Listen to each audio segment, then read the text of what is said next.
in Daniel chapter 12, verses 9 and 10. The word of God says this, "And he said, Go thy way, Daniel, for the words are closed up and sealed till the time of the end. Many shall be purified and made white and tried, but the wicked shall do wickedly, and none of the wicked shall understand, but the wise shall understand."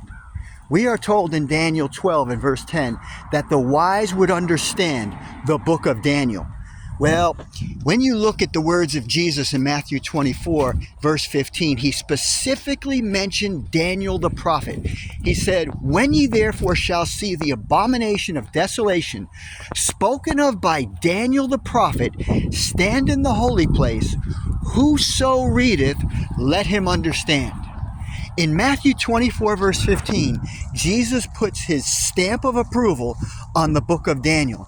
And he says, when you see the things that Daniel the prophet wrote, just understand that the end is near.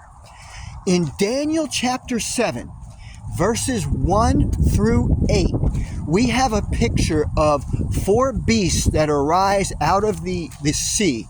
And they're followed by a little horn power, which we know is the Antichrist power.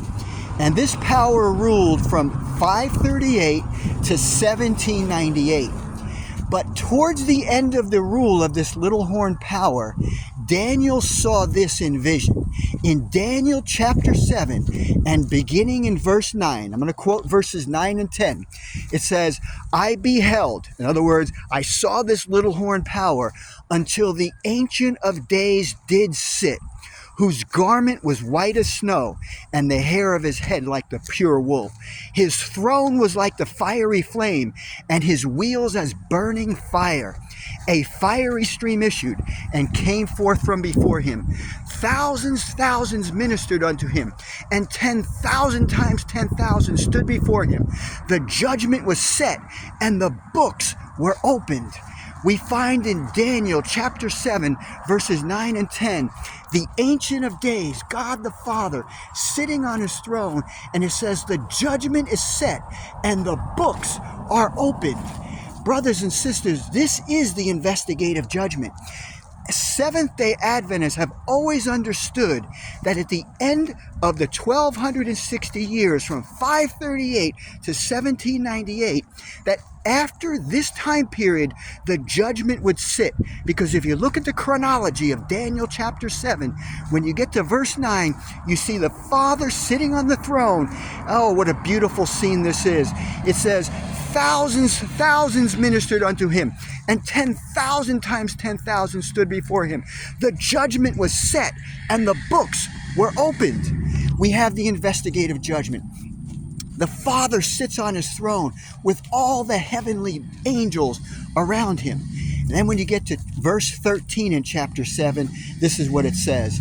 "I saw in the night visions, and behold, one like the Son of Man came with the clouds of heaven, and came to the Ancient of Days, and they brought him near before him." Now listen carefully, verse 14.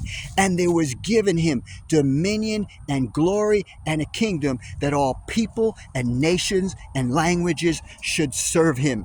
His dominion is an everlasting dominion, which shall not pass away, and his kingdom that which shall not be destroyed." In verses 13 and 14 of Daniel chapter 7, the Son of Man, Jesus himself, comes with the clouds of heaven, and he comes to the Ancient of Days, and the judgment is going on. The purpose of the judgment is to give to Jesus dominion and glory and a kingdom, that all people and nations and languages should serve him. The purpose of the investigative judgment is to get judgment in favor of the saints, and to give the kingdom to the Son of Man and to God the Father, so that his kingdom will last forever and ever. Don't ever let anybody cause you to doubt the investigative judgment. It is biblical. It is found in Daniel chapter 7, verses 9 through 14.